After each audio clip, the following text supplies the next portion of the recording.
Puisqu'il faut nous aimer les uns les autres, aimons-nous. Cette invitation du Seigneur est comme le résumé de sa parole, de son message, de son commandement. Tout est contenu, Dieu est amour et nous invite à l'aimer et à aimer comme lui, d'un amour divin. Alors Pierre, est-ce que tu m'aimes ? Demandera Jésus après la résurrection. Oui, Jésus, tu sais que je t'aime un peu. Et voici que le Seigneur nous invite à éveiller en nous notre capacité d'accueil de l'esprit, puisque l'esprit d'amour nous fait aimer, nous fait nous aimer les uns les autres. L'amour, ce n'est pas une idée. Pour aimer, il faut se rencontrer. Il faut être ensemble, partager, accepter la différence, tout type de différence.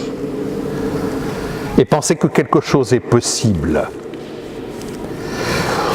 Vous vous demandez peut-être, vous qui n'avez pas participé à cette journée, ce que nous avons bien pu nous raconter pendant 24 heures, pas 24 heures, mais toute la journée. Rien de caché. Sur le site, vous avez déjà beaucoup de choses concernant ce que nous avons partagé. Nous avons voulu, et je crois que l'évangile du jour vient conforter, fonder ce que nous avons voulu nous transmettre, à savoir Christ est lumière. Christ est la source. Ou comme nous avons lu Jean chapitre 15, ce que nous avons entendu dimanche dernier, je suis la vigne, vous êtes les sarments. Tout sarment sur le cep porte du fruit, car la sève est donnée. On reconnaît l'arbre à ses fruits. Christ est lumière et le chrétien, un autre Christ, a cette identité particulière qui le fait lui ressembler de plus en plus. Carte d'identité chrétienne, activité, mission, nous avons voulu voir comment justement des critères d'ecclésialité nous faisaient appartenir au Christ parce que nous appartenons à l'Église. Et nous aimons l'Église parce que nous aimons le Christ. Et on ne critique pas l'Église, comme disait Jean-Paul II. On ne la critique pas, celle qui nous donne la vie par les sacrements. Et on ne critique pas l'épouse bien-aimée de Jésus, qui a donné sa vie pour elle, afin de la sanctifier. Oui, nous voulons aimer notre Église, aimer cette Église de Charente, et lui permettre de porter le fruit que le vigneron est en droit d'attendre de cette belle vigne, de cette belle, plante. Nous avons vu des critères d'ecclésialité, mais nous pouvons aussi reconnaître l'arbre à ses fruits.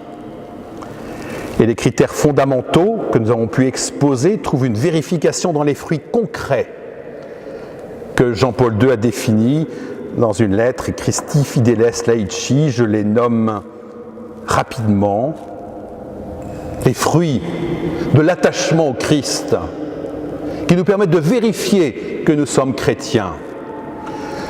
Un goût renouvelé pour la prière, la célébration des sacrements, la prise de conscience de la dignité de tous les sacrements, le mariage, le sacerdoce ministériel et aussi la vie consacrée. Troisièmement, la disponibilité à rentrer dans le programme et les activités de l'Église. Quatrième, l'engagement dans la catéchèse et la capacité pour former les chrétiens. Cinquièmement, l'impulsion à assurer une présence chrétienne dans les différents milieux de la vie sociale. La création et l'animation d'œuvres caritatives, culturelles, spirituelles. L'esprit de détachement et de pauvreté évangélique en vue d'une plus grande générosité envers tous. La conversion à la vie chrétienne et le retour à la communion des baptisés plus lointains. Vous retrouverez tous ces fruits dans le texte qui a été donné aujourd'hui et que vous retrouverez sur le site. C'est Christi Fideles Laici au numéro 30. Porter du fruit. Et nous voyons à ce moment-là la pauvreté peut-être, mais l'espérance qui est la nôtre. Car solidement, le Seigneur me dit, celui qui aime est né de Dieu et connaît Dieu. Et si tu n'aimes pas, tu ne connais pas Dieu. Et quand je connais Dieu et que je suis attaché à lui, alors j'ai envie d'aimer mes frères, tous mes frères, et de vivre dans cette communion. Car il n'y a pas de mission possible sans cette unité de l'Église. Unité dans chaque diocèse, unité de l'Église universelle.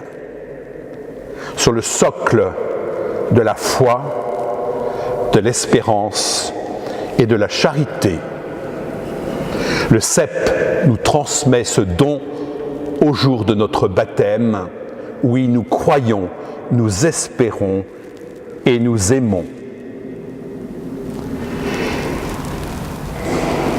Le cardinal Ratzinger, à l'époque, voyait le Concile Vatican II comme à la fois une continuité et puis une rupture.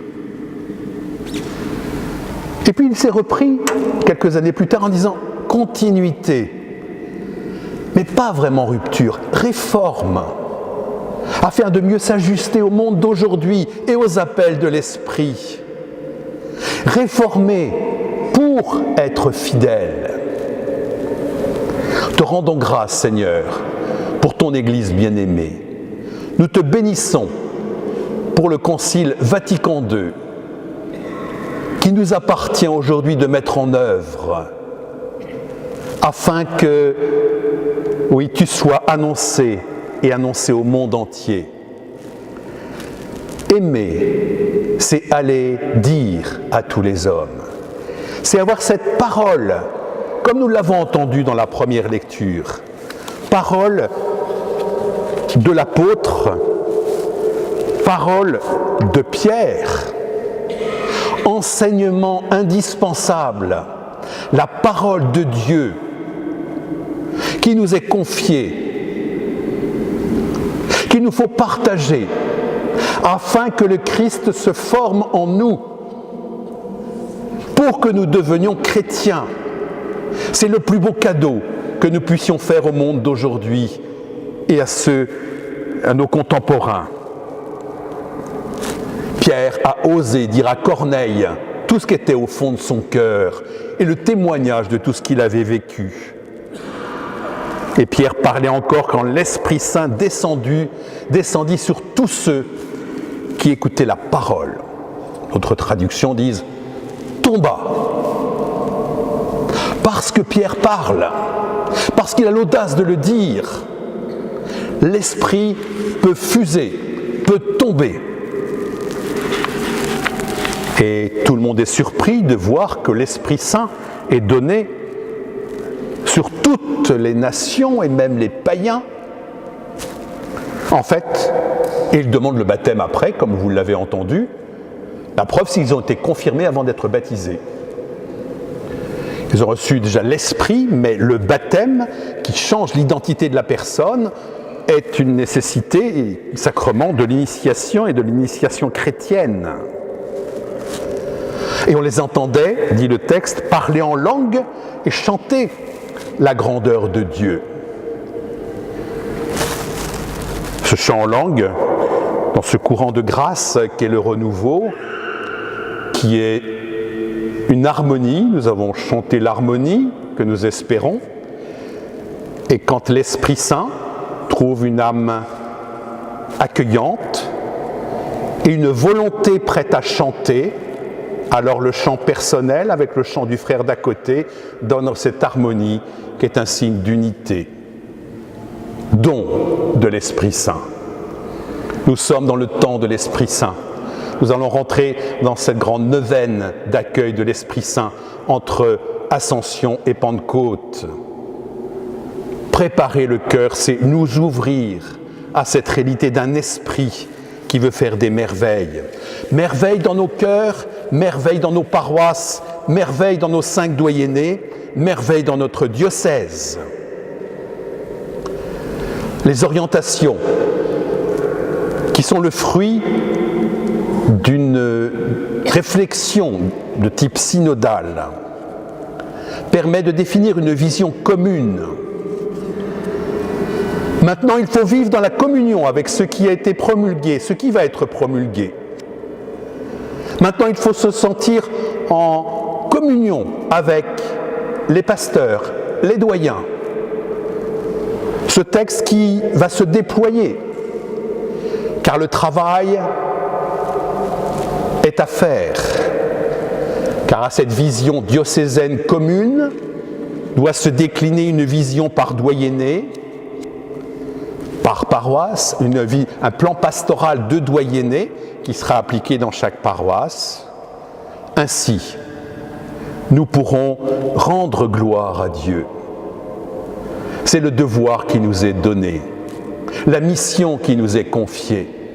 Et plus nous sommes en mission, plus nous devenons chrétiens. Et le chrétien, dans son identité, s'étiole lorsque par égoïsme il cherche simplement son intérêt personnel ou qu'il cherche à gagner son ciel. Mais lorsqu'il s'oublie lui-même en pensant à ses frères, alors l'Esprit Saint lui fait faire des choses que peut-être il n'aurait jamais osé faire. Oui, avec audace, nous voulons retrouver l'intensité de la vie de la première communauté chrétienne réunie par l'Esprit Saint, lorsque, après ce temps au Cénacle, lorsqu'ils étaient réunis avec Marie, ils avaient déjà eu l'annonce de la résurrection, ils ont vu le Christ ressuscité, mais ils ne sont pas encore complètement chrétiens, car ils n'ont pas reçu l'Esprit Saint. Il faut le demander pour le recevoir, c'est la confirmation. Ce temps où les apôtres, avec Marie, mère de Jésus et quelques femmes, disent « Viens, Esprit Saint, viens me sanctifier ». Car la sainteté est l'appel universel que le Seigneur nous donne. Ce n'est pas un luxe, c'est un devoir. C'est le devoir d'aimer. C'est le devoir d'être heureux. Est-ce que vous êtes prêts à faire ce devoir-là? Le devoir d'être heureux, d'être épanoui. Oui, Seigneur, tu nous appelles à ta joie. Je veux que ma joie soit en vous et que votre joie soit parfaite, dit Jésus dans l'évangile que nous venons d'entendre. Notre joie est parfaite lorsque sarment nous acceptons d'être greffés, d'être liés, pas greffés, liés au cep. Nous acceptons aussi d'être émondés, car nous avons à gérer des choses que nous devons perdre. Laisser des choses qui doivent mourir pour permettre du fruit encore plus. Alors soyons, frères et sœurs, en ce jour où nous avons voulu faire ce temps diocésain de rencontre, de partage, et les délégués qui sont parmi vous ont mission maintenant de reporter auprès de leurs frères ce qu'ils ont vécu. Soyons dans le monde l'amour qui croit, l'amour qui espère, l'amour qui adore. Foi, espérance et charité. C'est le don que le Seigneur nous fait. Chrétiens, nous le sommes, mais nous avons à le devenir. Merci Seigneur pour cet appel que tu nous fais à plus de générosité.